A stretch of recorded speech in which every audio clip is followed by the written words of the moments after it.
Hello everyone, and welcome to the Indieheads podcast. I'm your host, Matty, aka Recon IG. On this week's podcast, we have... Dat Boy AJ with a fresh new account, u/Radmure, a little Game of Thrones joke for you. I'm Jake, or Cuban Foursquare. This could be like, we could do a fucking blooper reel for just like he just keeps riffing. It's like there's a Mystery Science Theater 3000 Yeah. episode where they just have all these different names for this one character, like 20 different names. God. We could do that. I would love that. Okay, also... Who just said that? Yeah, who said that? Oh, that was Ethan, user Unidan.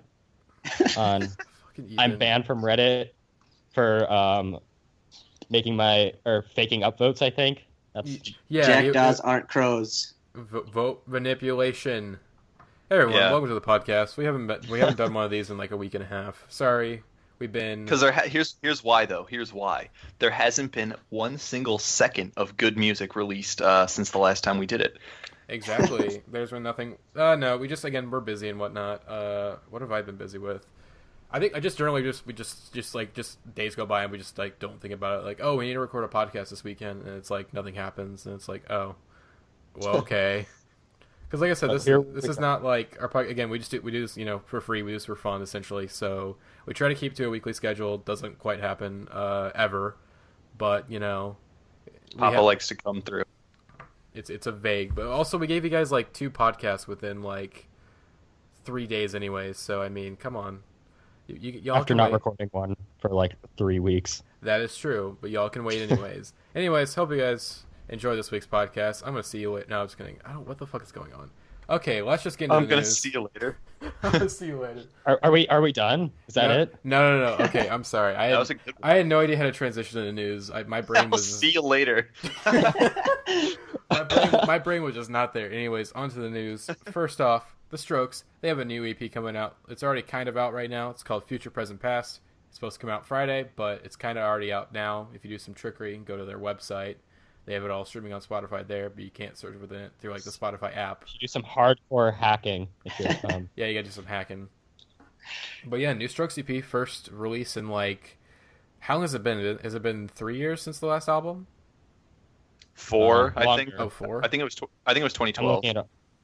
Yeah, it was 2013 actually. Oh, huh. I do not remember it being that recent. Doesn't I feel- actually saw the Strokes recently, or not recently, like 9 months ago now. But they were great, and that was the show they talked about their new music. I actually couldn't understand a word that came out of Julian's mouth because he talks like he's drunk all the time. So I'm Yeah, like, did he just say there was new music? I saw Julian Casablancas recently. I thought I did until I realized it was just a homeless man sitting on the street corner. So Oh god. But, no, I think he said they're going in the studio is what they said. Yeah. I've been the only one who's listened to the EP. 2 out of the 3 songs are good. it's only 3 songs. Yeah. It's like 3 songs Maybe in a I'll- remix. Maybe I'll Oh. check it out, but I don't care about the Strokes at this point. So Let's see. What was the song you didn't like off the E EP? Oh, it was. What was it? It was the first one, Drag Queen. Okay, I was gonna say. Hopefully I have not nothing. Oblivious. I have nothing against drag queens or cross-dressers, but this fucking song is just awful.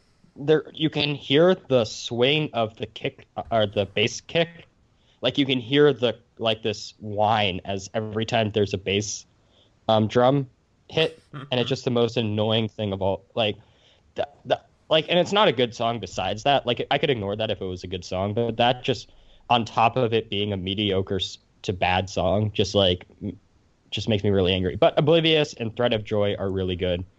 Thread of Joy is a very good Strokes song. Definitely reminiscent of their earlier stuff.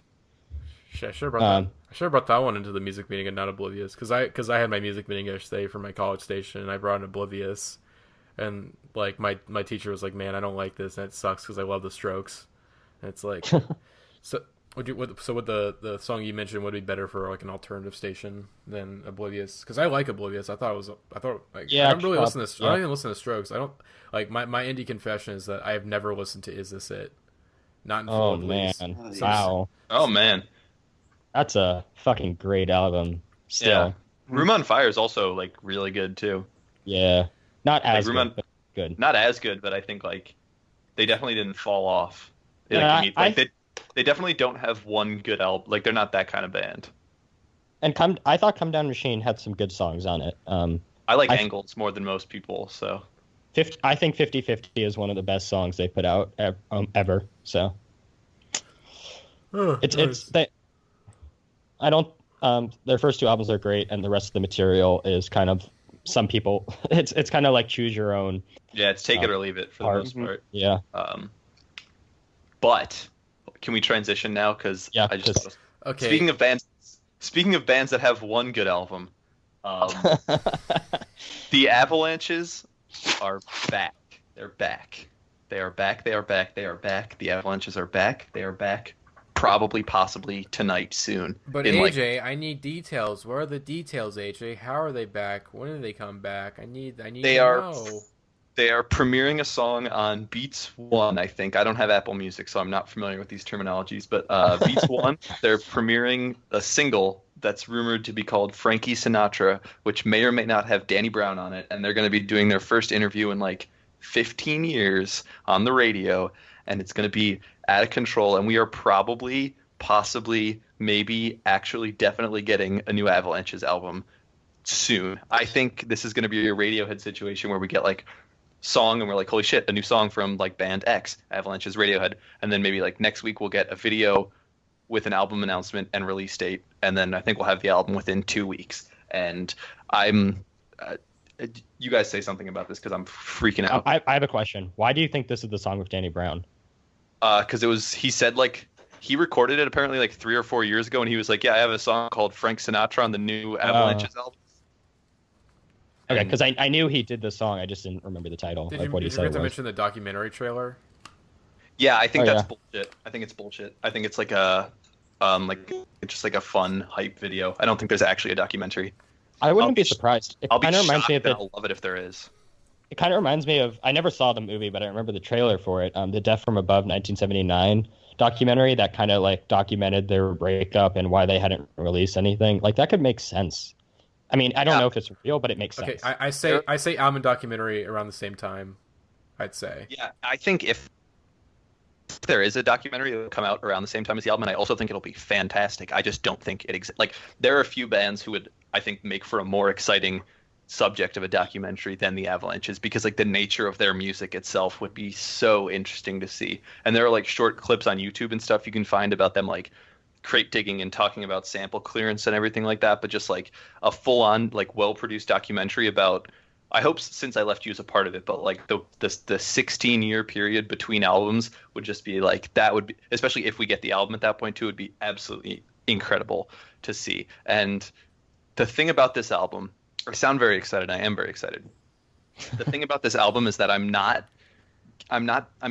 going in with any maybe when I hear the single this will change, but I'm not going in with any expectations or any like. AJ, your I'm tone not- says differently. Listen, Your tone says listen, no, very I'm excited. differently. I'm talking like from a strictly musical perspective. I'm going into this like I'm just excited for the fact that we're getting a new Avalanches album. But like musically, I'm not really expecting it. Like I'm it's a very like it's a very surface value thing where I'm like, we're getting a new Avalanches album or whatever. Like I think there is no way that this album could possibly live up to the enigma and the mystery and the hype surrounding it. I think there's absolutely no way. I think it's going to be a fine, serviceable album. If this album lives up to the 16 years of hype surrounding it, it's going to be the best album. Like bar none, it would be the best album, like probably of the decade. Holy shit! Like, but it's not. It's not going to be. But if it is, this thing is Shit, going I to had be something out to of say. control. Okay, what I'm interested in is that they're not really a singles band. Like, I mean, Frontier Psychiatrist, sure, and a couple other songs on the album are like good songs, but like it's definitely an album. Like, Since I Left You is an album. It's so like the release of a single is kind of an odd thing.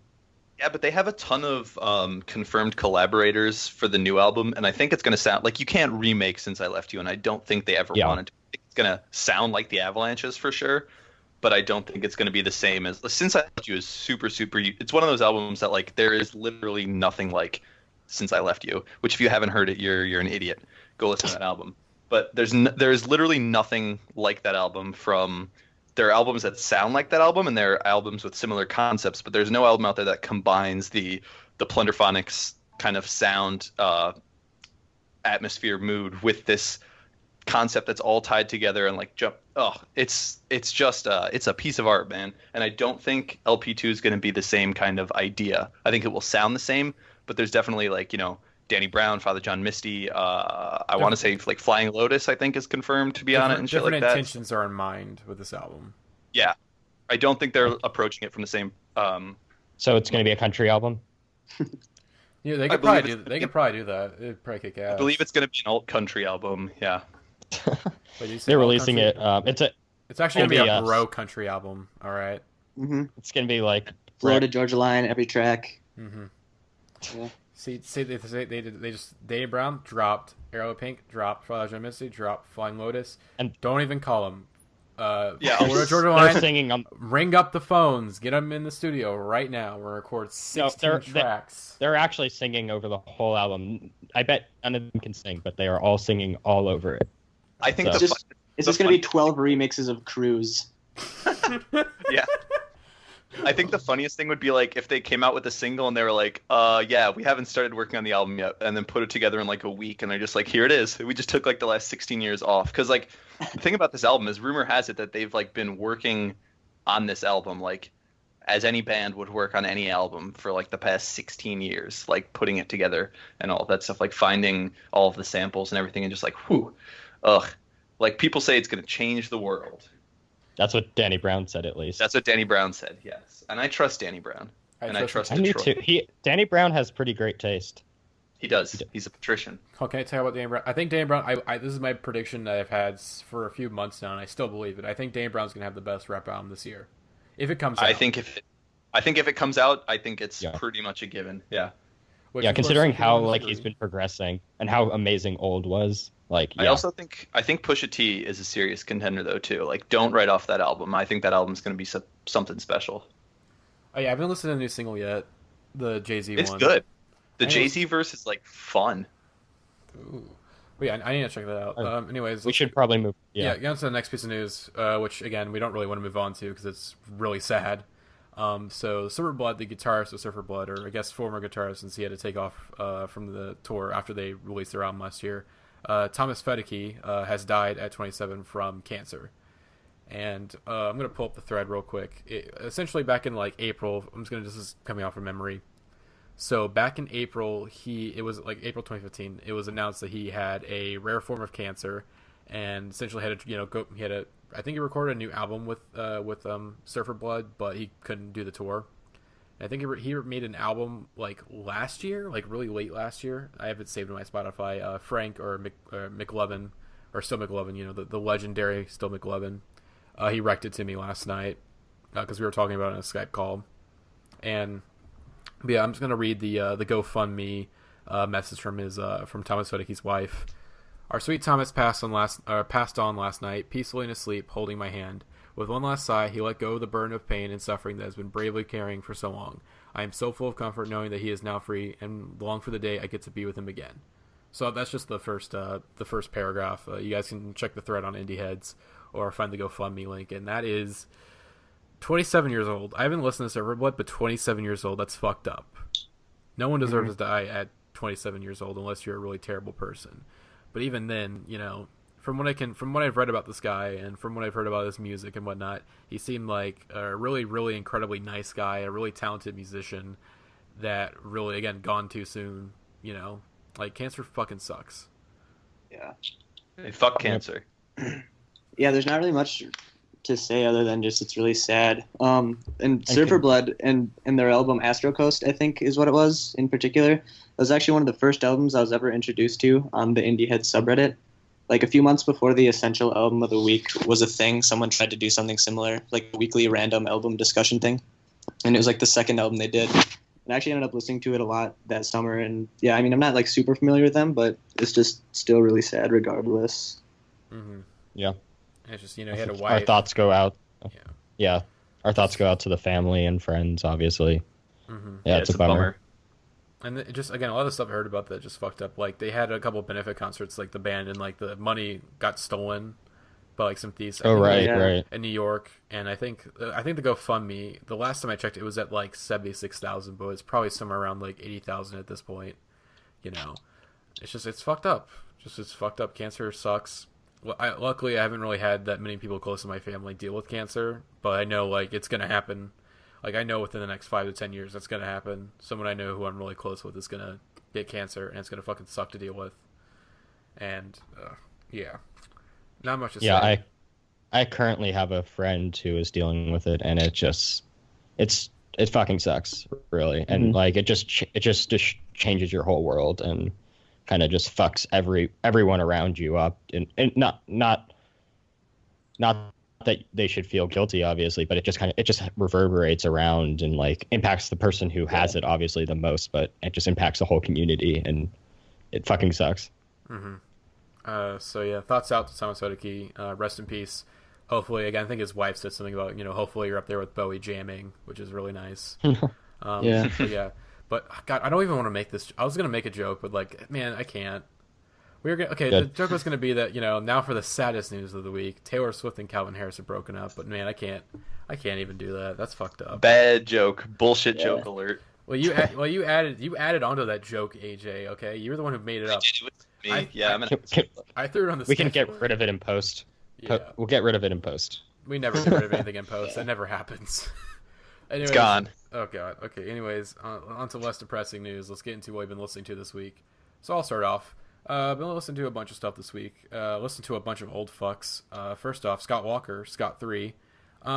Randomly, so I won't get into it too much, but like last Thursday, I went to lunch with my ex-girlfriend just to kind of catch up and whatnot, and kind of see where we are.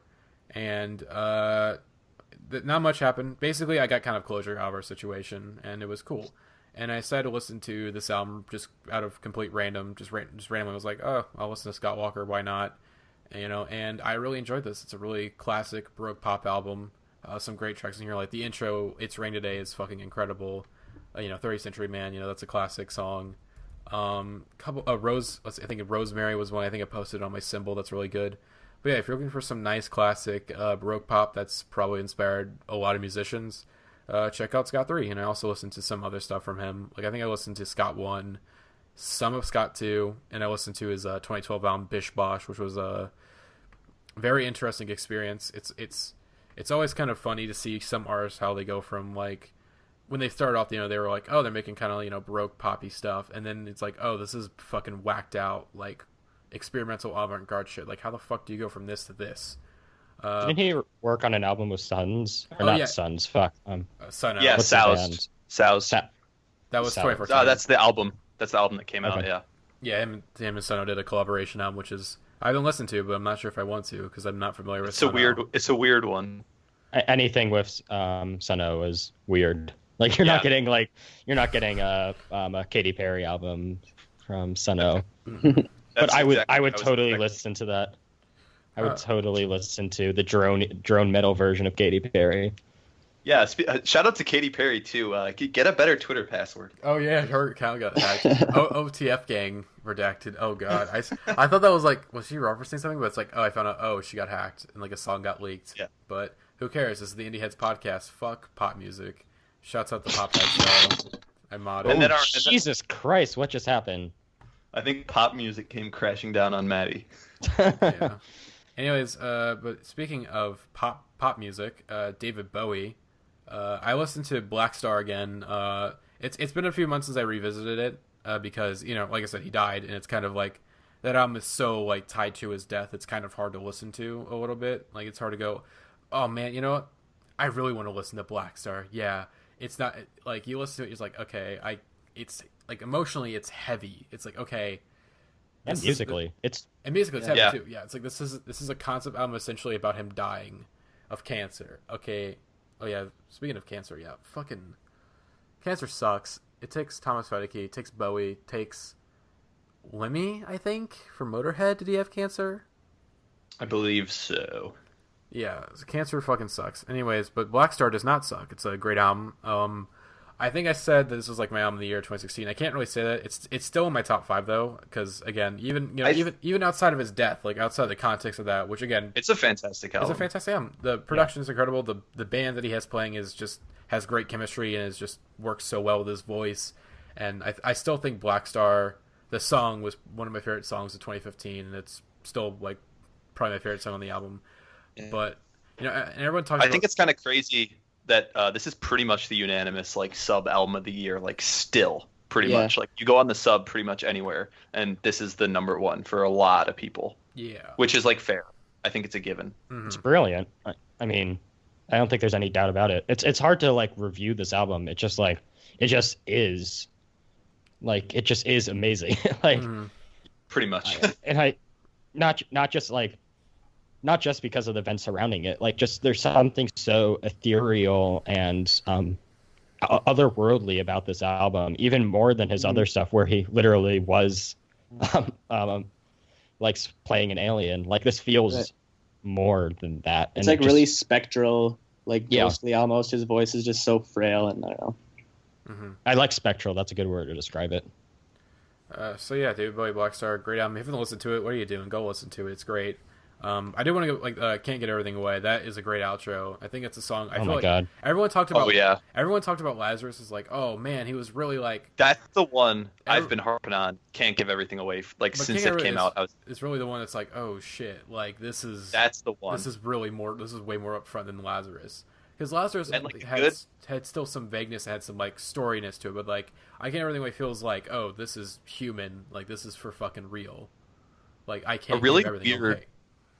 A really weird, I don't know if it's coincidence or I don't know how much of this is intentional at all or whatever, but like Brian Eno's latest album, The Ship, which is really, really good. The final song, I'm Set Free, like reminds me a lot of I Can't Give Everything Away, and like thematically sort of fits Black Star. And like Eno and Bowie were obviously big collaborators, and like they were working on stuff together before Bowie died. Like Eno posted a bunch of things about music they'd been sharing back and forth or whatever, and it's really weird to me that the final song on Eno's album that came out after Bowie died, like just listen to it, but I mean it hits me with the same kind of feelings that Can't Give Everything Away hits me with. So I wonder if it was inspired by like I don't know what the story is, and I'm not saying there is a story, but it's a very odd coincidence, and I think it's because Eno and Bowie were such good friends. But like there's you get that same somber feeling of Black Star on that song, and also Eno's album's really good. Quick shout out. Also, I think the last song, it was like a cover of like a Velvet Underground song too.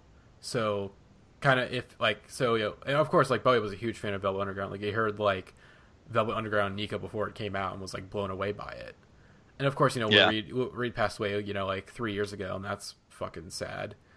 All these rock. I still haven't gotten over that. Like, that's not dying. Fucking hell. I also recommend listening to Duncan Jones' interview with Chris Hardwick. Yeah. I know a lot of people don't like Chris Hardwick.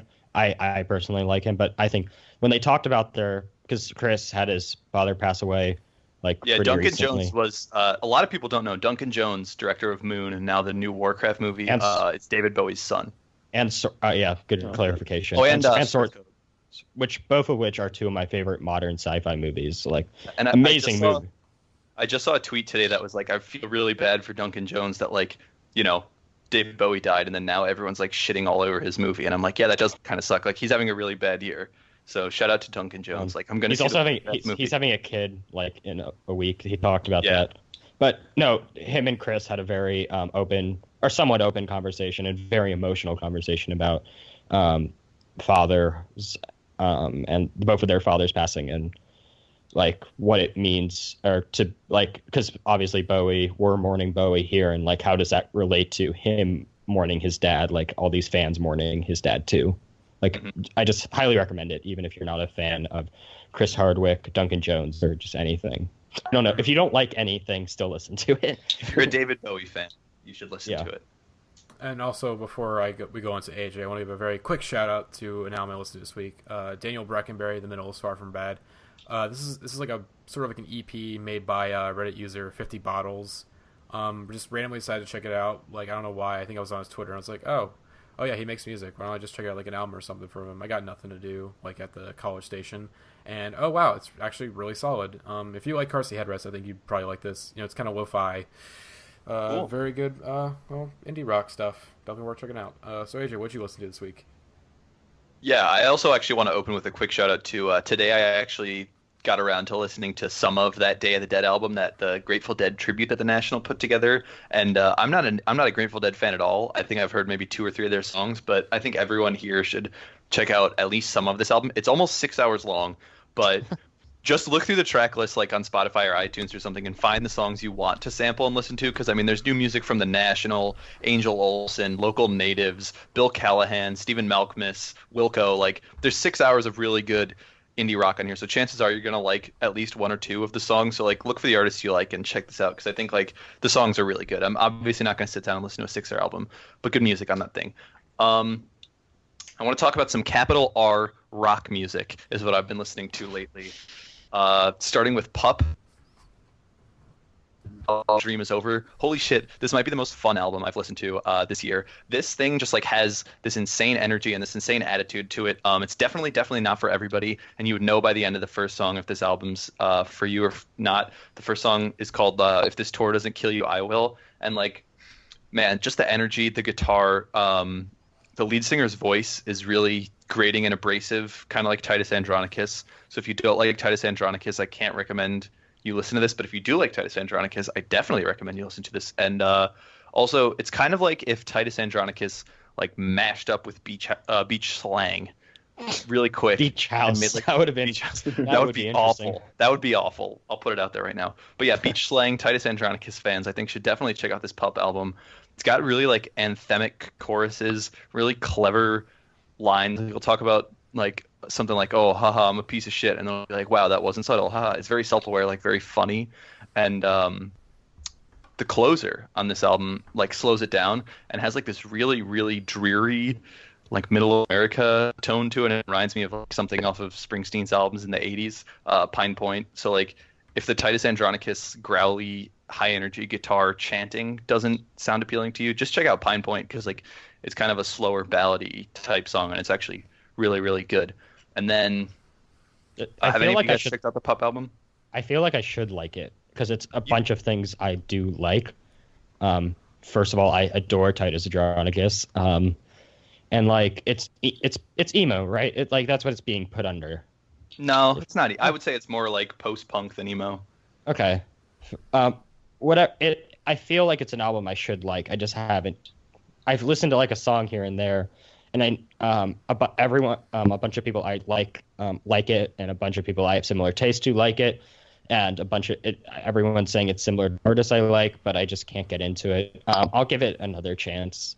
It flows together really well too. Like it sounds like. I mean, it's only 30 minutes. I'm loving the amount of 30-minute albums we're getting this year. I just want to throw it out there. Yeah. We're getting a really good slew of just short, like high-energy, consistent albums, which I really appreciate. So the Pup album's like 30 minutes of just really high-energy, great music. The next album I want to talk about is an interesting one. I don't think I haven't seen really anyone on the podcast or on the sub talk about this album, and I don't think it's the intended audience at all. The album is The Struts. Everybody Wants, or like it's technically Everybody Wants the Struts is how it kind of looks on the album cover, which is an obnoxious album cover. But have you guys heard of this band, this album? No. I've heard of the Struts, but I've never listened to them. Yeah, here's the thing about the Struts. A good friend recommended them to me, and he's got like an interesting taste in music. We have some crossover, but we definitely don't really have what? this AJ, you're loud. rock music. And the thing about the Struts. Really? Good? Yeah. Hold on. Can you say what you just said, like, real quick again? Something about, like, you and your friend? Oh, yeah. My friend recommended me this album, and we like some similar artists, but I wouldn't say our tastes are the same. We have places where we cross over, and he's definitely more into, like I said earlier, capital R rock, like hard rock and roll music, radio rock music. And he was going on and on about this album. He saw the band live and was just going on, and I figured, hey, I'll check it out. And like, from the first song, I was like, whoa, holy shit. Like, the thing about this album, it sounds like it's trying to be top 40 rock music, which at first freaked me out, and I was turned off because I was like, I don't like this sound. But then I kind of came to appreciate the fact that like they were trying to sound like they should be on top 40 rock radio, because music that ends up on top 40 rock radio doesn't sound like it's trying to be, because it just automatically gets there. And so they have this really weird authenticity that I think this is what people like about the 1975 that I don't. I think the Struts are the 1975 in that I appreciate the sound that they're going for, even if I don't 100% like love or enjoy it, or like I don't think I should like this album, and I don't think this album might not be a good album. I enjoy listening to this album a lot, and it's pretty insane. The frontman, I forget his name right now, but he's like equally inspired by the Rolling Stones and Michael Jackson, and he has this really, really wacky bravado to all of his vocal performances. Like he rolls his R's like insane amounts of times. Like it's like you'll hear when you listen to a song, and like if you even want to listen to a song, I'm not selling this album well, and I don't think I need to. This is like a guilty pleasure album for me, but I'm really, really, really enjoying it. And it's just like goofy, good rock music. And the thing I enjoy about it the most is that none of the songs sound the same. It's all very original, even though it is all very clearly derivative of just classic rock music. And so it's an itch I haven't had scratched in a really long time. And like I think the Struts do whatever they're trying to do, which is this kind of like nostalgia bomb, 80s throwback, classic rock, hair rock sound. I don't know why I love it, but I really love it. And like, yeah, I listened to this album a lot this week, and like a lot of people won't like it, and I completely understand that, but I fucking loved it. So that's all I have to say about that album. Nice. I will probably not listen.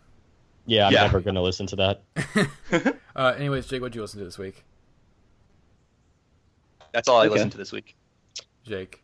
I said Cool. Jake. I guess I will go. Oh, sorry. Well, yeah, the first album I've been listening to this week is the new Matt Elliot album, The Calm Before, which is slowly making its way to be one of my favorite albums of this year. In general, I'm a pretty big sucker for like really somber, like really dark, sad folk music. And this album kind of hits the nail on the head for all those things. It's very stripped down. It's like mostly just acoustic guitar and then Matt's super duper baritone vocals, and maybe the occasional string or piano arrangement in the background or something. Like I think there's only some form of percussion on like 2 or 3 of the tracks. It's just very skeletal, like from an instrumental standpoint. But then when you listen to it, it actually sounds kind of lush, or I don't know if that's a good word, more like rich maybe. Like everything's just really textured. It's really beautiful. And he like double tracks his vocals on every song, which gives it a more full sound.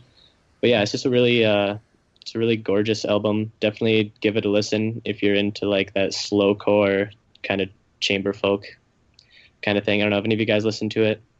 Nope. No, I'm not. I'll check it out though. Yeah, I think it sounds interesting. Speaking of folk music, AJ, remember when you said let's think about the Fleet Foxes? Do you want to? Oh boy. So Jake, Jake, I don't want to repeat that today. So Jake, if you guys don't, I don't want to talk about it. So no. Let's see. We have to have some controversy on this podcast, okay? All right. So if you guys don't know, Jake, I don't want to. No, hold on. You don't want to what? You don't want to what, AJ? Like the span of the. This is for the people. I'm putting this out there for the people. The last 2 we recorded, like I came off just like as the bugaboo of the whole group, and I was pissed off. I was just like shitting on everything everybody loved. Like within, I think we recorded the same episodes like back to back. I came out and I shit on like Coloring Book, I shit on Fleet Foxes, and then I shit on Channel Orange, like in a 2-hour span. And I was just like, like what am I doing? Why is this happening to me? But like, yeah. That's not who I'm not a violent, confrontational person. The Fleet Foxes just aren't for me. I don't like that band, but I don't dislike people who like that band. I'm the same way. I generally lean toward faster, more upbeat music. I mean, depressive. So you're not the only one, AJ. I don't enjoy their music. Personally. What I meant is I don't want to come out swinging. I don't want to seem like I come out swinging at anyone who likes the Fleet Foxes. If you like the Fleet Foxes, good for you. I just don't. But that's why it's called music. Yeah, that's why it's called music. Yeah, that's why they call it music. I'm sorry, Jake, for interrupting you. That's all right. I'll just stand by my exact polar opposite opinion over here, and to quote the great Mark Kozlek, and hey, that's okay too. All right. Okay, so what else did you listen to? Yeah, the other album I've been listening to is actually, it's just like a favorite of mine. I've only listened to it like once yesterday. I mean, not ever, but recently. Anyway, it's All Hail West Texas by the Mountain Goats, which, if you're unfamiliar, is basically the recording moniker of Don Darnielle, who's just like a singer-songwriter. He's had a revolving door of studio and touring members over the years, but this album is just him, which is actually pretty obvious when you listen to it because it's just about as stripped down of an album as you're going to get. Like, it's just him and an acoustic guitar playing songs that were literally recorded on like a broken, deteriorating boombox. Like, the production is just horrible. It's so fuzzy and muddled under static, and it's kind of grating to get used to at first. But what keeps me, I'm not selling it really well, I just said it was one of my favorite albums. What keeps me coming back to it, though, is just the songwriting is incredible, and the storytelling, and the lyrics are just so vivid, and they can be like heartbreaking in some songs and like hilarious, and I don't know, it's just incredible to listen to him paint these like portraits of life that just sound like anecdotes basically, yet still manage to tackle a lot of really complex and nuanced emotions, and it's a really cool album. I couldn't think of another one to throw on, so I just kind of tossed it on there, even though I'd only listened to it once recently. But yeah, good stuff. Nice. Classic. I think this week we're It's supposed a classic. I think we're supposed to do a Tennessee FYC, but the guy who was doing it like bailed on me, and I didn't have a backup. That's the other thing is like I haven't delved that far into the Mountain Goats discography. Like, I love this album, and Beat the Champ was one of my favorite albums of last year. That's pretty much the extent of what I've listened to from them. And since they're 2 for 2 for me, so I should probably listen to more of their stuff, but I just haven't for some reason. Don't worry, you're not the only one who's kind of like that with certain artists, because like, yeah. I think who am I like? Interpol. Like, I love Toronto with the Bright Lights. Like, I listened to that recently. I was like, wow, I love this, but I have no interest in checking out anything else they've done. Even though people say like Antics is good. No. Antics is good, but Nothing's it's like great. It's like El Pintor was really good, I thought. I thought it was good. I don't think it was great. Like, I don't think they're just a band you really need to check out the rest of their discography. Like, There are songs on El Pintor that I Yes. would say definitely check out, but like Everything Is Wrong, All the Rage Back Home, I think it's probably just the singles off of El Pintor, maybe like the ones you need to hear. But El Pintor was a pretty good album. and they have a lot of good singles, like off of what was that album with the animal eating the other animal? Heimlich Maneuver. Our right? Love Or is that- to Admire. Oh, Our Love to Admire, and the song off of that, Heimlich Maneuver, is good. Like, they have a lot of good Yeah. singles throughout. Antics has that famous Rosemary. No. Heaven restores Is it you Evil? and oh Yeah, it's yeah, Evil. Evil, yes. I was just That's a singing that's a fantastic song, but the deep cuts on those albums are just not as good as Deep cuts. There's no Stella. no. Oh god. I was at I went to Interpol with Jeremiah, and I didn't realize they were playing Stella because they didn't say at the beginning Stella was Stella was a diver and she's always down. Or what is it? Stella. This Stella one's was a called diver. Stella was a diver, and she was always down. Yeah, they didn't say it at the beginning, and I couldn't recognize the song until like halfway, until like he started saying Stella, like when during That's that how. part. This is an awful aside, really weird aside. That's how they play. That's how Animal Collective's been playing Alvin Rowe lately. Yeah. And, like Mhm. when I saw them, I knew it was coming. Like because they've played it at every show this tour, and like they premiered it for the first time, whatever. So it was like big news. So when I saw them, I knew it was coming. But like even then, because like the way they do this tour is like all of the songs bleed together. Whatever. If you're an Anko fan, you like it. But like they finished one of the songs, and there was this really long outro, and there was just kind of this drony noise, and then like the part. Like the very end part of Alvin Rowe, the last like 4 minutes picked up, and my mind was just fucking like started melting. I was like, oh Yeah. no way! Like they done did it. Yeah. I guess since we're kind of on the topic, I saw them live too in February, and like I had already seen, I knew that they're just going to play the last half, which is fine, and it was awesome, but it's also kind of a bummer because the first half of Alvin Rowe is like one of my favorite halves of any song of all time ever. Yeah, They this is a weird thing to say, but like it's Alvin Rowe, so Yeah. You got cucked by Animal Collective, Jake. I know. Everyone did. Because- Animal Collective.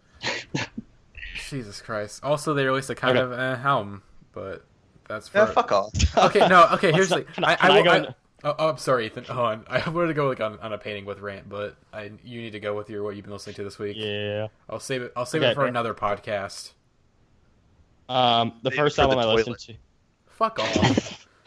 to. I listened to Emperor Tomato Ketchup by Stereolab.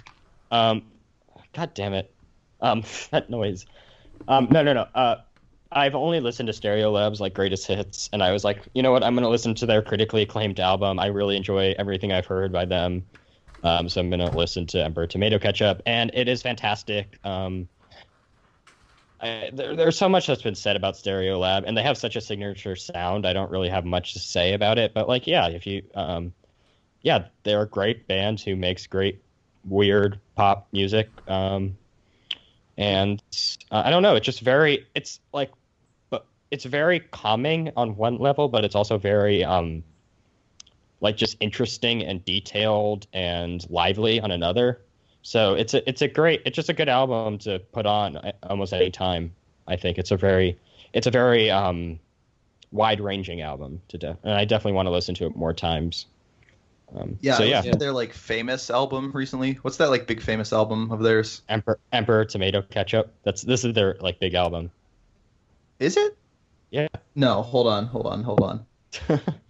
Talk about something else. I'll find the one I listened to. Okay, I'll talk about the next album I've listened to, which is a bit of an odd one because it's kind of not a music album. Isn't it Transient Random Noise Burst with Announcements? That's their big one, I thought. No. They're like, that cover is so... The cover's so iconic. Like, I had just seen it so many times, so I was like, I need to listen to that album. I mean, that's also, like, has a lot of good songs. I haven't listened to the full thing. And that's one of their earlier albums, I think. But Emperor Tomato Ketchup is considered, like, the album. All right, I'll definitely check that one out then, too. Yeah. Okay, so the second album I listened to, not technically a music album, but I put it on here anyway. It's Bill Hicks' Rant in E minor. It's a comedy album, just putting that out there. But there is music on it. And it's very different than any other comedy album because of that music, so I want to talk about it from that aspect. Basically, this is a how do you say that? Posthumous? Posthumous. Released from Bill Hicks. He died tragically young. I think he was 30-something, and it's just awful. But he released this. I read that he made notes for how this album was to be released, and it includes music by Bill Hicks, I think, in the album. And it's really interesting because he is a very angry, passionate guy, and his comedy conveys that, and he's yelling and screaming at the audience and being angry. But then it goes to this like really soft like guitar and drum music. And it's just really fascinating as a comedy album, as a concept, because it doesn't. A lot of comedy albums are just their stand-up for an hour, and that's fine. I've listened to many great albums, especially recently, that are stand-up. I've been listening to a lot of stand-up albums, but this just kind of uses the concept of the stand-up album and changes it to something different, something more ambitious, something more musical. The comedy is hilarious. The politics and the way he handles them are amazing. And admirable, and it's so brutally honest that it's it just makes you want to be more vulnerable with people, and it just and like the whole music aspect, which I should focus on because this is a music podcast, is like just really, really different and kind of changes the whole album in a way. Because even though it's the majority of the album is him talking, the music just gives it such a different atmosphere than it could have, and it just kind of like makes it such a more enjoyable and interesting and detailed listening experience. And I mean, if you like comedy, definitely check this out. And I'm excited to check out his other stuff. And I know there was like a companion album to this that was released after his death too, that I'm gonna definitely check out. And if you like comedy, if you like politics, if you like music, check this out. It's a fucking fascinating listen. Nice. Interesting. Yeah. I need to listen to more stand up because that's something that I rarely do nowadays. Is watch or listen to stand up comedy. Just because I need to. I need to use my Netflix. I think there's there's a Netflix special. It's like I think Hannibal Buress just released a new one. Dude, I watched Hannibal that. has it. I watched that with my ex-girlfriend. It was great. I actually haven't seen that one yet. So I've been listening to a ton of stand-up recently because I've been working on a claymation project. And when you're in your own basement, like just slowly moving clay figures for hours on end, you're like, I don't want to listen to music. I want to listen to something a bit more like that'll get me into it, a bit more of a story to it, a bit more like something that'll distract me a little bit more. When I do claymation, I listen to a lot of InfoWars with Alex Jones. Yeah. Oh, That was just an awful joke. I'm really sorry. Jesus Christ! It took me a second to remember who Alex Jones was, and I'm just like, oh fuck, god damn it, that guy. I try to pretend that he doesn't exist. Yeah. No, I listen to a lot of podcasts, a lot of stand-up, because it's a bit more engaging for me than music. I mean, as much as I love music, obviously, because I'm on a fucking music podcast, like I want something a bit more distracting when I'm down there. So I've been listening to a ton of stand-up. See, you guys don't know this, but we see the real Ethan in the chat, and he hates music. He fucking hates it. He hates it every day. That's guys, shh, don't tell anyone that. No, I have been listening to a ton of stand, and there's. I don't think people realize is that Spotify has a ton of stand-up on it, and there's a ton of great stuff. You know what else there is on Spotify? Like that's really strange to me. There's like audiobooks, and like language tutorials. You can get a good grasp on like basic stuff for a language like on Spotify. Like you have a bunch of Kurt Vonnegut books too. It's pretty awesome. Oh wow! Shout out to Spotify. Fuck Apple Music is what I have to say. But like tons of comedy albums. What are some other good ones I listen to? I listened to Dan Mintz's album. He's hilarious. Eugene Merman. I listened to Stephen Wright. I Have a Pony. Classic, amazing album. I listen to so much. Todd Glass, Todd Barry, Dimitri Martin. I've been listening to a lot of comedy albums. But yeah, check that out on Spotify, and definitely check out Bill Hicks' Rant in E minor. It's a classic, and just I understand why now. Nice. But let's move on to our next topic. Our main topic. I'm legitimately surprised no one spoiled the main topic. Like, it always happens. Like it always happens. Someone's gonna spoil the main topic, but we've kept it a complete secret this entire time. I'm proud. It's a good one. I'm proud. Anyways, so our main topic tonight is the song of the summer. What is each of our song of the summer and our songs of the summer, we should say, as we have a main one, then some runner-ups. So yeah. Before we go on, yes, there will be a playlist of this in the description where we're gonna have all the songs that we mentioned here. We might add a couple more. Tunes. We might add fresh tunes. We might add a couple more. I can also include my comedy playlist, Ethan's personal comedy album playlist, because I have like 1,000. I have like at least 50 in a playlist, but we won't include it because this is a music podcast. We're talking about music. Stop it, Ethan. Mm-hmm. So I hate music. Goddamn. Okay, so I'll start off with my picks. So my first pick. So this is my song of the summer, Anderson .Paak, Am I Wrong, featuring Schoolboy Q. So I should mention that the rules for the song of the summer is that we said that it has to come out within the last year. So not even within the last year. Calendar year 2016. Oh, Bat Dogs Minneapolis from 1997 is the song of the summer for 2016 because it's one of the best pop rock songs of all time, and they are in the studio right now, and they are releasing an album this year, most likely, and so it's the perfect timing for Minneapolis by Bat Dog to come back and rule the radio waves, rule the Spotify waves, rule the brain waves, everything. Bat Dog Minneapolis is one of the best songs ever made, and it deserves to be the song of the summer for 2016, even though it was made in 1997. I feel like that was fair. That is so rude, Ethan. You just interrupted me when I was trying to explain the rules of the song of summer. But fine. Okay, at least you got it out of your system, Ethan. You hadn't explained the rules yet. So the rules. So explain the rules. And that won't happen. The rules are that it has to come out within the last year. So some 2015 songs count as long as they came out before. Wait, I did not realize that. I said within the year, so within the last year. Okay. So some 2015 stuff counts, which is my first song. Am I Wrong? It came out in like November 2015. However, so this is just a rule so you can get your song. No, I think. Well, no, the album came out in 2016. So I'm gonna bang the gap and allow it. Okay, fair. Okay, so yeah, Am I Wrong? Anderson .Paak. It's a great song. I mean, you got it's just fun. Like and Malibu, is now my need to listen to re-listen to because it's summer. I want something to feel good to. I'll definitely be bumping it like on the way to Pitchfork or like and in the whip. Yeah, sure. I'll bump it in the whip for you guys. But yeah, Malibu is one of those albums that like I've listened to it probably 4 times and I really really enjoyed it every time that I've listened to it. But for some reason, I just never listened to it. Mm-hmm. But yeah, the song is fucking incredible. The beat is great. You know, it has a really awesome intro, and then of course the hook. Am I wrong to say if she can't? It's a good one. It's like, oh god. And then the Schoolboy Q feature is incredible too. The breakdown into his feature is it's so nice. And also there's like no cursing, so college radio students, if you want to get on the radio, you don't have to do much work. It's all there for you. Which is what college kids love. Mm-hmm. But no, as someone who does college radio, that's definitely like frustrating when people curse in songs. It's like, oh, I want to bring this in, but like, there's way too much cursing.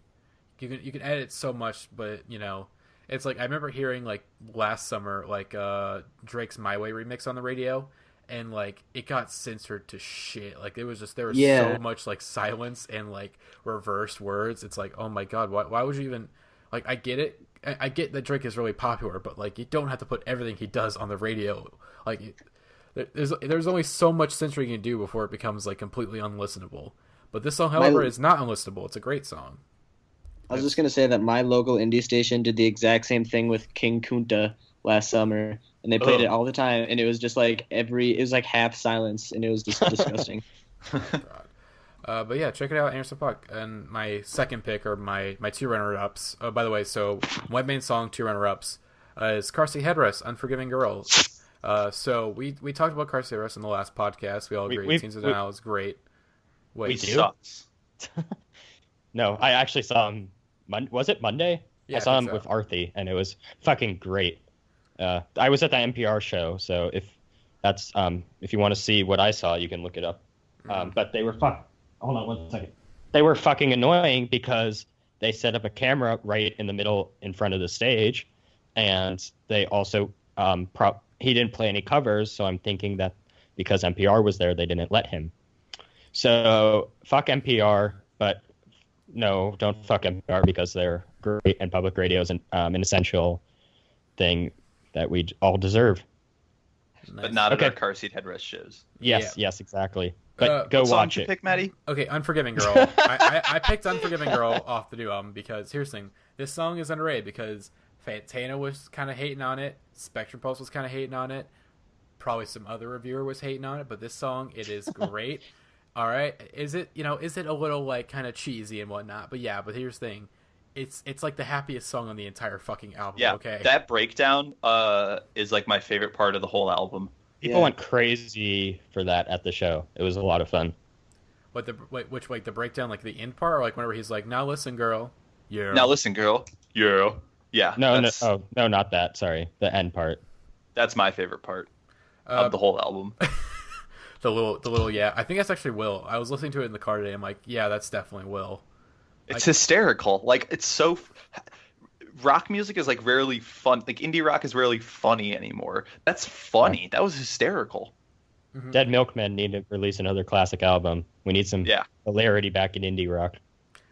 Again, bring comedy back to indie rock. Hashtag put that on Twitter right about now. Just do it. We're gonna retweet every person. Do you know how Twitter works, Matty? Do you know how Twitter works? Also, hashtag bring the Avalanches back. Again, they're coming back in like they're doing hour an interview. 45 minutes. Yeah, I think, hour 45 minutes. Yep. But yeah, Unforgiving Girl. It's a lot of fun. It's a great song. Also, the part you're talking about, AJ, is actually like I feel like that's the part that I kind of cringe at, but also it's like, oh, but I kind of relate to this a little bit too because it's endearing. It's endearing. Endearing. Yes, that's a good word. But yeah, Car Seat Headrest, Unforgiving Girl. Great song. Go listen to it. It's my second song of the summer. And for my third track, it was hard to pick a song from this artist to pick, but I decided like, okay, this is the one I want to go with because here's the thing. Summer, is related to happiness and sunshine and but here's the thing. It's sad boy season still, okay? It's sad boy. It's been sad boy season since James Blake dropped, okay? It's been sad boy season since like February for me, okay? So I needed like a song that feels it's a little sad, okay? And this song kind of comes close. Kate Trinida get together featuring Aluna George and Goldlink. I was deciding between this song, Light Spots, track Uno, and Once Me. By the way, 99.9%, great album. Go listen to it. A lot of really, really fun electronic music. That's kind of hip hop inspired.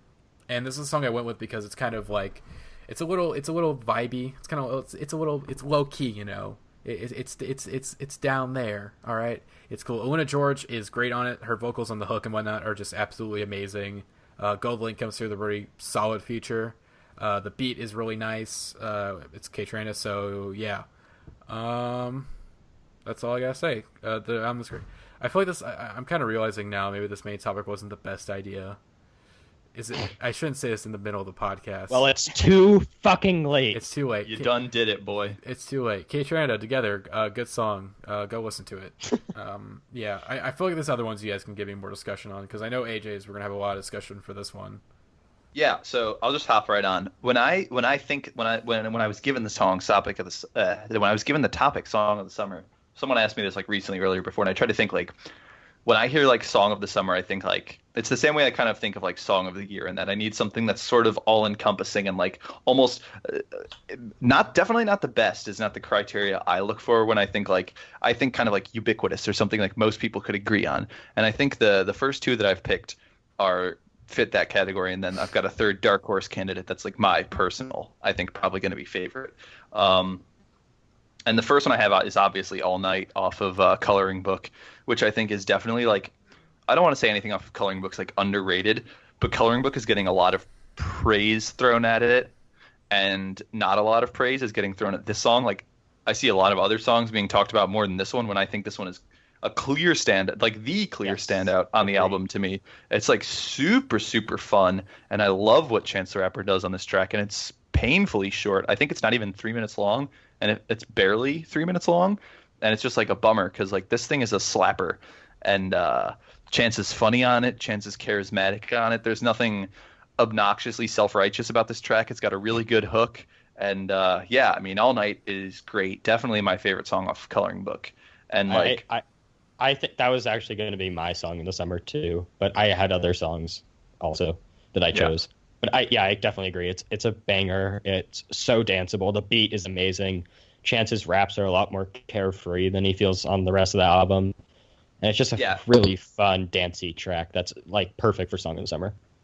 And then the other one I have is another nice mainstream rap song for you from Mr. Drizzy himself. We got One Dance by Drake. And now this was a single for Views, an album that sucks.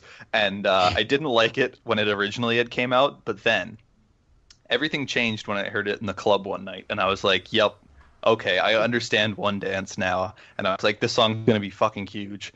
Like, it already is fucking huge, but I was like, I understand why the song is fucking huge. And like, yeah. It's a banger. It's a banger. That's all I have to say, really, about One Dance. I'm sure everyone's heard it. I'm sure everyone has their opinion on it. It's a banger. It's going to be all over the radio. It's going to be all over commercials, sporting events, theme parks, festivals, all that good stuff. Bar and bat mitzvahs. Bar and bat mitzvahs, and that's what makes it. It's going to be in the sermon on Sundays. That's what makes it a candidate okay, for... Can we talk about One Dance, though? I want to say something. So I listened to Pop Style when it came out, and I was like, oh, that's all right. But I didn't listen to One Dance because I heard a lot of like really mixed things about it, because a lot of people were shitting on it on like Twitter, and I'm like, I'll wait to check this out. Then I randomly listened to it, and I was like, oh wow, this is actually really good. Why was everyone hating on it? It's like a fantastic pop song, or a fantastic like pop rap song.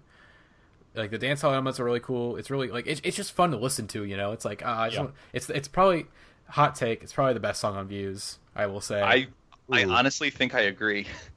It's either that or the song with Rihanna is my favorite on that album. album. Hotline Bling doesn't count because like it was just thrown out there. It's weird that this song went number one, but not Hotline Bling, because Hotline Bling was fucking like huge. It's just timing. It's all timing. Yeah. I think Still was my favorite song on the album. Still Here. Oh, can I read a tweet real quick? I'm probably in the sorry, Ethan. Oh yeah, I'm probably in the minority for thinking Still Here is the best song on the album. Still Here, whatever. Which one is that? It's just the generic Drake sounding, or the generic sounding Drake song. Wait, what is it? It sounds like it should be on a different Drake album, which is why I like it. It sounds like it could be on any of his other albums. Yeah. It's the one right before Controlla. Yeah, I think so. Controlla. But this song also is kind of responsible in part for bringing us that like fake Jamaican Drake meme, which is one of my favorite things right now. That meme is so good. I love that. So like the bad man thing. Real bad man thing. So real bad man thing. So fun. Like I love that. Like everything about that meme is just dumb and like ignorant, but holy shit, it's a good meme. That's a good meme. God. Also, a tweet about One Dance. Can we get that isolated? Can we get HJ saying that's a just good meme? Just the sound. Oh, that's a good meme. Oh god. Okay, everyone. 3, 2, 1. That's a good meme. That's a good God damn meme. it, fucking Matty. Are we singing at the same time? One. No, we're just AJ. AJ. So we can get a nice sound clip of just me. Okay. Okay. 3, 2, 1. That's a good meme. Okay, we got it. All right, Okay. you can use that in your ASMRs. Okay. All right, this next song. Hold on. I wanted to, okay. One dance comes on, you automatically in a committed relationship with the person in front of you for 4 minutes. That's a good tweet from Dace Who's Nice. Matty, Continue. that's called rape. That's called rape. No, consensual. Committed relationship. Consensual relationship. Okay, that's My personal favorite song. I think that's going to persist for the summer for me. This song is the personification of the sunglasses emoji. It's Time Slow by Bad Bad Not Good featuring Sam Herring and Future Islands on the Hook. Sam Herring is a goddamn classical performer. There aren't as many performers as there are in indie pop rock music that right now as there used to be. Sam Herring is a goddamn class act, my man. He can do it all. He can scream, he can sing, he can rap, he can croon, he can dance. He's a performer with incredible stage presence, and on every single song Sam Herring is on, you fucking know it. And he comes on this Bad Bad Not Good album with a jazzy groove, drops the sickest hook, uses his growly voice, and this thing just fucking got me so hyped up for the new Bad Bad Not Good album. I'm going to listen to this song all summer, probably all year. The new Bad Bad Not Good album is probably going to be one of my favorite albums of the year. And just goddamn. You haven't downloaded the leak? No, I haven't downloaded the leak. I have it downloaded, but I haven't listened to it. I'm sure it's going to be good. It comes out really soon, I think. So Does it? Yeah, July 20th. That's not really soon. That's still 2 months. Well, I'm used to waiting for the Avalanches album, so I can deal. I'm a Rens fan, so I get you, and I'm also an Avalanches fan. I was just I just want to bring up the Avalanches as much as I possibly can because we're less than 2 hours away from a new song. I'm so excited. July 8th it comes out. Okay, that's not too far away, but yeah. Cool. Then those are the songs. I think the first two are pretty good candidates for mainstream pop crossover appeal, what might actually be, because I feel like there is an identifiable. You got to wait till the end of the summer, obviously, but I feel like as far as the mainstream lexicon goes, I feel like there is a quantifiable song of the summer. That would be awesome. Oh, sorry. Keep going. I'm trying to think of what 2015's was. I'm just blanking on it, but there was. Could have been Hotline Bling. Was that? That came out. Hotline Bling was July. That was July, but it really that it really hit in the fall was really when it came into spring, came into.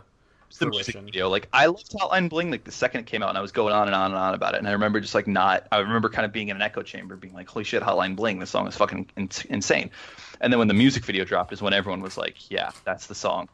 Because I went on this huge Twitter rant. I was Hotline Bling is vaporwave inspired, you guys, we out here. Drake made a vaporwave inspired song, and people were okay, cool, whatever, it's a fucking throwaway track, no one gives a shit. Then the music video came out and it was yup, we're in, we like this. Mm-hmm. I was jerking that song when it came out too, AJ. Okay. I'm not saying I was the only one. We were the Hotline Bling boys. Okay. Yeah, we boys.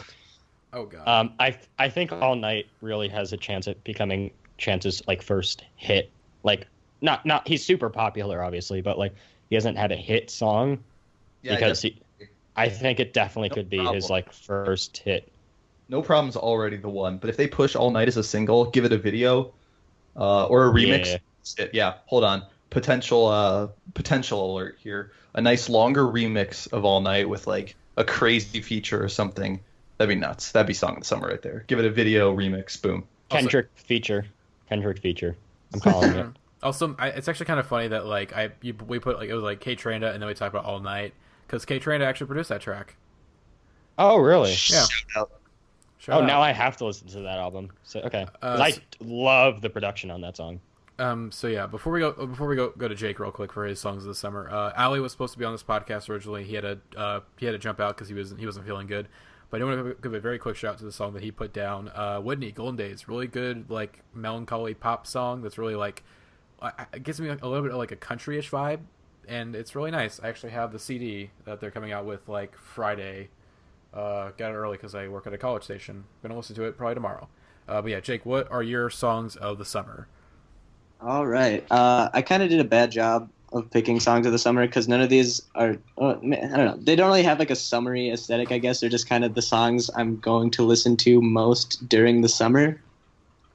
My first song is it's actually really strange, and I would highly advise against playing it at any sort of public summer gathering /party situation. But I love it anyway because I'm fucking weird. And it's probably what I've been listening to most. Anyway, the song is called Eggshell by Adult Jazz, which I've been kind of championing a lot recently. The best way I could describe this band, like using a genre descriptor, would probably be like art pop or something.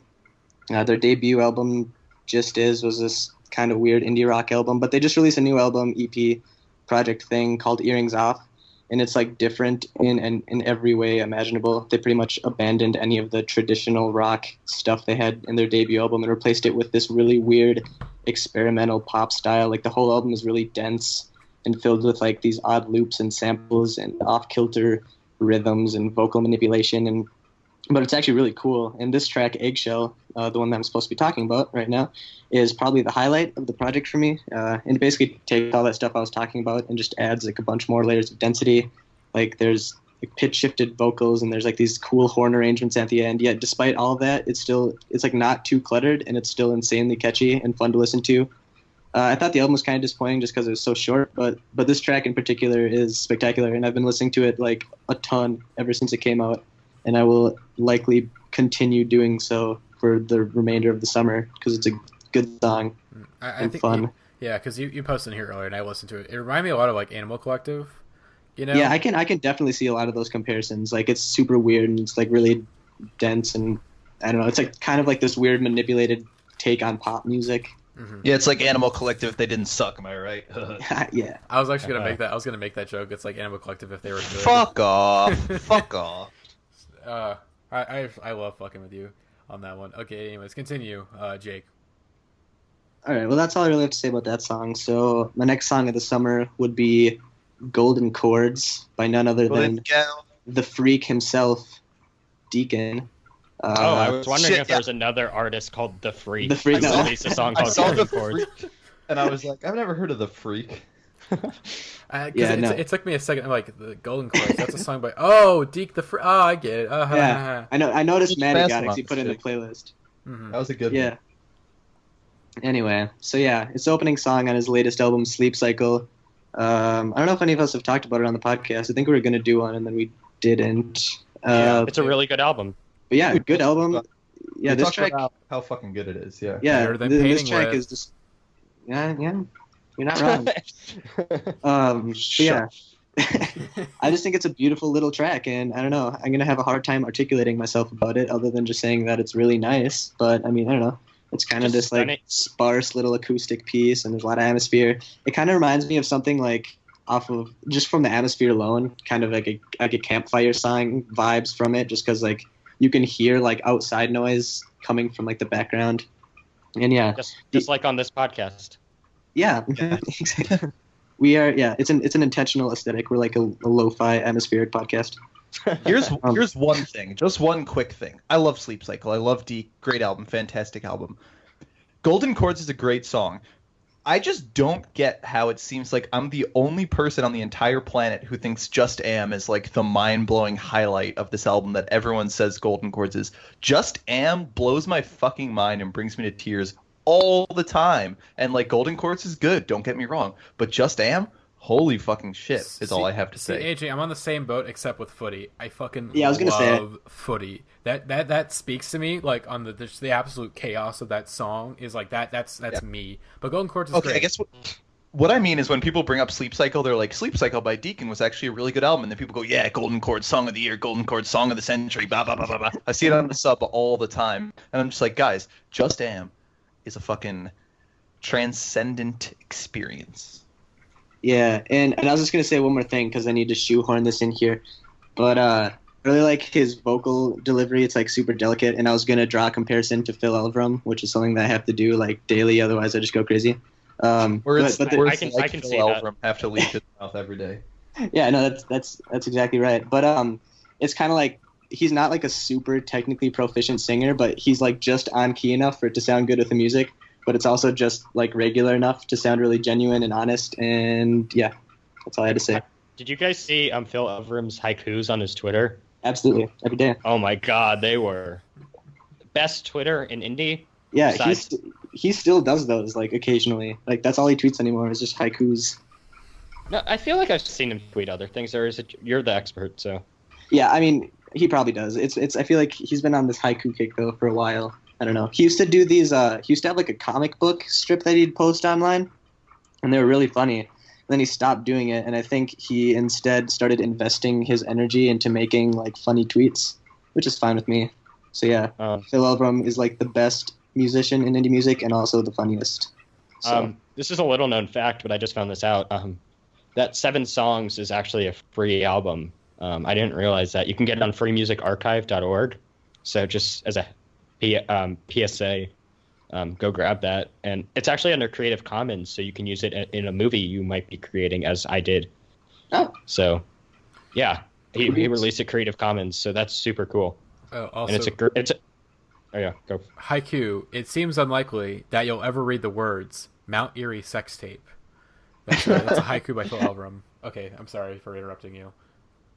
No, that's okay. That's all I had to really say about the Deke. I don't know if anyone has anything else to say about. I interviewed just Deacon. leak it. We have an interview with Deacon on the Indieheads podcast channel. You guys can check out. It's like a 30-minute long interview. Originally, it was supposed to be like cut down to 5 minutes, but there is a 5-minute version of it. But I recommend the full thing. Did he cry? Did he cry in the interview? Yeah. No. What the fuck are you talking about? He strikes me as the kind of person who, like, if you talk to him for more than, like, maybe 35 minutes, he's just going to end up crying. I mean, he was getting really into. He got into like again. I started off with like a joke question about pavement, like, you know, how's pavement impacted your life, and he gave me like and he just starts crying. No, he gave me like a 5-minute long. He gave me like a 2 or 3 minute long answer that was like really nice, and I'm like, oh my god, that was like a joke question. I didn't mean to like. I mean, that's that would great. Be that you gave me Jeremiah. that Like you start an interview with Jeremiah about pavement, and he would start crying. I feel like. Yeah, Jeremiah. I bet at Pitchfork we're gonna catch Jeremiah crying at least once when we go to Pitchfork. I'll probably cry at Pitchfork at least once. I cry a lot during like live music. I saw fucking God, I don't remember what show it was, but like I cried at a really weird show, and I was like, that was odd. I should not have done that. Oh god. All right. So yeah, I think you had another song on here, Jake. Yes. So yeah, last song of the summer is the opening track to the new the new Sturgill Simpson album, A Sailor's Guide to yo, yes. Yeah. I did not see this on here. Fuck yes. I was gonna do the last song called Arms, but I actually like this song better. I think it's called Welcome to Earth, Polywog in parentheses. Yeah. Well, I'm gonna change the playlist now because I had the I called Arms on the playlist. But continue. But yeah, the drop on this song is unreal. Yeah, it's unreal. Yeah, I talked about his last album, Meta Modern Sounds and Country Music, on the last podcast I was on a couple weeks ago, and I basically said that I thought the album was super intriguing and dynamic, and it pulled a lot of influence from really cool places, and that I hadn't listened to A Sailor's Guide to Earth that much yet, but now I have. And I think I actually might like it better than Meta Modern Sounds. Yeah, when I had my folk rock radio show last year, like we would play songs from Sturgill Simpson every single show, every single one. Yeah, and like, yeah, I don't know, like, trying to figure out how to like why I like the song so much. Like the first half of the song is just like this weird slow. I don't know, it's not weird. It's just like a slow piano violin led. It's like a ballad basically. Then halfway through, it just comes in with the horns and the electric guitar, and it's like jazzy and soulful, and I don't know, it's so cool how he's able to do so many different things and still be country music. Yeah, this album is this is a good fucking album. You just reminded me. Yeah, and I'm seeing him live in like a few days with my dad. I wanted to go, and tickets are sold out. Womp womp. Yep. And I was saying, because my dad's not like into any sort of indie music at all, like, and he was the one who actually introduced me to Sturgill Simpson. And so I'm kind of curious as to like what the demographics are going to be at the concert. It's going to be like half hipster white kids and half like backwoods hillbilly. I don't know. I'm excited. Yeah, it will be interesting. Yeah. Nice. So Ethan, songs of the summer. What are your choices? I agree with AJ on All Night and One Dance, but I have other songs I'm going to pick out. I think LA Girls is a fucking great summer track. A lot of the White Album is a good summer album. Summer Lane and Drunk Dory would be good, but I think this is probably the most just fun, beachy. Probably because also the music video I think takes place at the beach. I'm glad you brought this up because like I remember when we did our discussion for the White Album, we were like, "This is such a good summer album. Like I can't wait." I remember listening. I don't think I was on that, but I remember listening to that and agreeing. You were on that. Yeah, you were on that. Oh right, I was on that. It was like a 6-man podcast. I think all of us were there. I was on that. But yeah, I think it's a great summer album. I think some of the songs are pretty shitty, but the songs that are good are good summer songs. And LA Girls, I think, is probably on the more catchy side, the more fun, laid back side, but still more enjoyable than some of what would be considered laid back Weezer. Yeah, it's a really fun. There's not much you can say about the track. It's not that complicated of a track. It's just a really fun pop rock song. Like That Dog's Minneapolis from 1997. That should be 2016 song of the summer. Up. Jesus Christ. I feel like I'm being Jeremiah tonight with that. Yeah, we haven't had Jeremiah. I've picked something obscure from the 90s, and I won't shut the fuck up about it. Yeah, you're being like Jeremiah. I feel like, hold on. I feel like in the past 4 or 5 episodes, I think I've been on the past 4 or 5, but in the past 4 or 5, Jeremiah's always come up in just a giving him shit manner, but we love him. We give him so much shit because we love him. Yeah, he's inescapable. Yeah, we should say that we love Jeremiah. We're going to Pitchfork with him in July. We also do this every time though too. Is that we'll make a joke about him and then I'll be like, no, but we actually love Jeremiah. But it's just a ritual at this point. Is that we got to make fun of him and then reiterate the fact that we love him. And he's not even on here to defend himself either. He hasn't been on the podcast in nope, a few he hasn't months. been on. He wanted to be on the Coloring Book cast. And are you sure he was ever a part of the podcast? Are we certain about that, or is he just this kind of ethereal presence? Who just hops on? Yeah, he's. Shit. You got me thinking now. I don't know. But yeah. I mean, okay. Jeremiah, man, what a character. I think he was coming in the chat today. He was talking about his. Should we talk about this? He got bug bites on his feet. Oh yeah, he got 50 bug bites on his feet. Coloring Book. We should say that. Why? What was it again? Oh, the Coloring Book part. Oh yeah, because we just that was the one. That was the one we were gonna do, but for some reason we didn't do it because I think Jeremiah would have just gotten so mad at us for being negative about that album. He would be like, no, no. Well, remember what happened? You, me, and Will were doing a podcast, and it wasn't the topic. We had it as listened to, and Jeremiah was like, "No, please just don't talk about that album. I don't want to deal with. I want to have you guys out there voicing your opinions about Coloring Book on the internet." And we were like, "You know what? That's fair. I don't even really want to talk about it." And then we did restrict ourselves. I think we brought it up once, referenced it, and then we're just like, "Okay, whatever, we're done." And then we did a late night shitting on it for 10 minutes. Yeah, we shit on it for 5 minutes, and then it ended up being me shitting on Channel Orange, which was an act. I'm still mad about. It's a classic. It's a classic. I'm sorry, Ethan. Beatboxes aren't Urban Outfitter core. But my other song, talking into the mic, what is Colleen Green? You Could Have Been Up. That's the song title. I just wasn't subtly cut off the call. I basically tried to listen to this EP 3 times, and I kept I started it, and then I got halfway into this song, and then I stopped, and then I kept So I've listened to this song 4 times, more than any other song on the EP, and it's a very good EP in general. For fans of pop punk music, minimalist, drum machine, just sort of guitar music, female vocals. Any of those things appeal to you, you should check this Colleen Green out.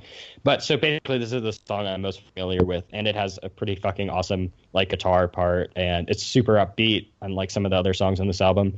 And the chorus is fucking catchy when she's like, "You could have been which is really fucking catchy. And the whole there's a couple others I think it's called "You Belong With Me." That might just be the chorus. Let me clarify that. The Taylor Swift song cover? No. Man, I'm still sad that Calvin Harris and Taylor Swift broke up, guys. I'm not over it. So at least we'll probably get a new Taylor Swift album out of it. That's true. Yeah, we're actually gonna get. Can we talk about for a hot sec that we're gonna get probably the best Taylor Swift album out of this potentially? Yes. Okay, "You Belong With Me" is not a song on the Colleen Green album, but there's other good songs. "Disco," "Between the Lines," but I think "You Could Have Been" is probably. You could have been an. So it's even more obnoxious. I love Colleen Green. I'm hopefully seeing her. I love Colleen Green too. I was kidding. I'm hopefully seeing her in a couple weeks. with Childbirth, who are another fucking great band. And this, I don't know, this whole EP is just a good summer fun EP. She's as bitter as always, and as sarcastic as always. Would you agree with me that she's sarcastic, or is it more like she has a? I wouldn't say sarcastic. It's the Courtney Barnett thing where it's I'm being witty? funny, but like witty, but not witty's witty's a derogatory term these days. Yeah, witty in a non-derogatory way. And I don't. It's less witty than Courtney Barnett. It's more just like. Would you say dry? Dry, yeah. Tongue in cheek. Tongue in cheek. That's it. Tongue in cheek. That's good. It's very tongue in cheek and fun, and it's a great EP. Any song off of this could be a song in the summer, but I just chose that one because I've listened to it the most, and probably it's the most like immediately catchy and fun. But yeah, nice. And that's it. Are you gonna talk about That Dog again, or are you good? I mean, That Dog are a fucking great band, and Minneapolis is like their big hit, but That Dog is an underrated band. That wasn't an invitation for you to talk about them. That was are you going to talk about them again? It was a yes or no question. I took it as an invitation, and it doesn't matter what your intent was. I took it as an invitation, so I'm talking about them. That Dog are a criminally unappreciated band from the 90s that if you like Colleen Green, they're actually pretty similar. Very pop focused, female vocals, a lot of songs about boys, and problems with boys. My favorite subject. Cute boys. Cute boys. Cute boys. Ethan, you know who my favorite criminally underrated band from the 90s is? Pavement. These Nuts. Ha! Jesus Christ.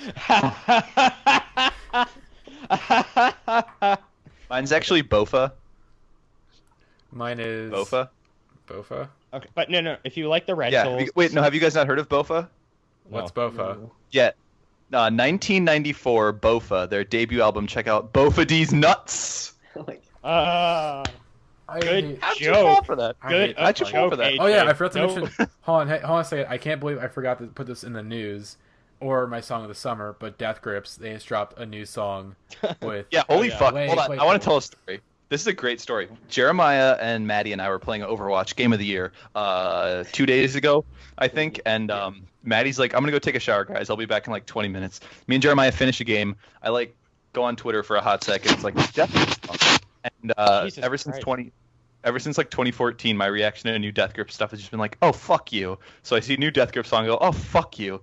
And then I listen to it, and it's it's crazy. It's so good. And then I come back from the shower. I'm like, "Hey, what's up, guys?" And you guys are like, "Death Grips, they dropped a new song." And I'm like, "What? Fuck you." No, they didn't. No, they did. Fuck you guys. Where was this song on? Yeah, where was this on Bottomless Pit? Is all I have to say. But yeah, it's fucking great. It's bizarre as hell, which is saying something for Death Grips. It's bizarre even for Death Grips. It's very like, I got some Hot Heady vibes off of this. You know, like when I listen to Hot Head, it's like, oh, the song is very similar to Hot Head. I assumed that was the direction that Bottomless Pit was going to take. And it wasn't. And I was like, oh, I still like Bottomless Pit, but it's like, oh, this could have been better. But hopefully they drop a beat. They do actually, I was going to say they do a Beach House on us, but Death Grips did it first. They did it in 2012. Money Store, No of Deep Web, same year. Yeah, it's weird how that's called doing a Beach House when, like, plenty of groups have released 2 albums in 1 year. But it was a surprise. I think it's Beach House because it's the most recent like example of like a big band doing it. Like, because I think Deer Hunter did it. I mean, again, bands in like the 60s and 70s did it all the time too. They released albums like within months of each other. Like I think Scott Walker did it in like 69 with like Scott 3 and Scott 4. So anyway, if you like Velocity Girl, The Rentals, Unrest, Black Tambourine, any of those bands with mostly female vocals, you'll like That Dog, and you'll like the song That Dog from Minneapolis. We're going to get it back on the charts. We're going to get it to be the song of the summer of 2016. I did see it on the Billboard. It's rising. It's rising, but we got to get it there to the number one. Yeah. Nice. You mean on the Billboard bottom 100, right? Yes, that's exactly what I meant. Oh God. So yeah, that is our podcast this week. Hopefully you guys enjoyed it. I hope you find us on the iTunes bottom 100 podcasts. Yep. Again, I feel like that would be a notable achievement, though. It would be. Considering like a podcast is made every like 5 seconds. Yeah, like to be one of the least subscribed ones, I feel like has to be like one of the ones that like no one has literally like even the people who made it like don't even check the quality. Like just go like, yep, fucking throw that up there. Like it would be a notable achievement to be the absolute bottom. Okay. Yep. Okay. So let's aim for that. Yeah, we're aiming for the bottom. So yeah, everybody unsubscribe, unfollow us. Yep, exactly. Stop listening. Go listen to Jake. Unlike, unshare, and unsubscribe. Yep, exactly. So that's about it. Again, make sure to like us on Facebook, follow us on Twitter. Unlike us on Facebook, unfollow us on Twitter. Stop it, Ethan. I'm trying. We're gonna make that bottom. We're getting that bottom rank. Oh God. Oh yeah, I should mention the copyright strike. So do we want to? Oh yeah. No, let's talk about that. Let's talk about that very quickly. Yeah. So YouTube, when they sent us the email, when I sent in my counter notification to get the copyright strike removed, they said that the IFPI had to respond by May 26th. Otherwise, all the penalties to our account would be removed, and everything would be good and back to normal. So it's been about 6 days since they were supposed to respond, and we have gotten nothing. And our channel has still got a copyright strike. We still can't upload like longer than 15-minute videos. We can't put custom thumbnails. Can't make stuff unlisted, etc. So essentially, really fucked up. So yeah. So the podcast. Fuck you, Drake.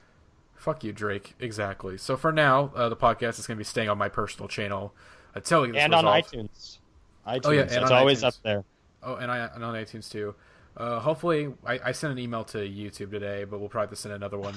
So. you replied to like their like. I hear it was copyright at YouTube, so I mean they still look through it, you know. Hopefully, but it also is like a bot. It looked like from the email we got. I mean, it is. Hopefully It is a bot, but who knows?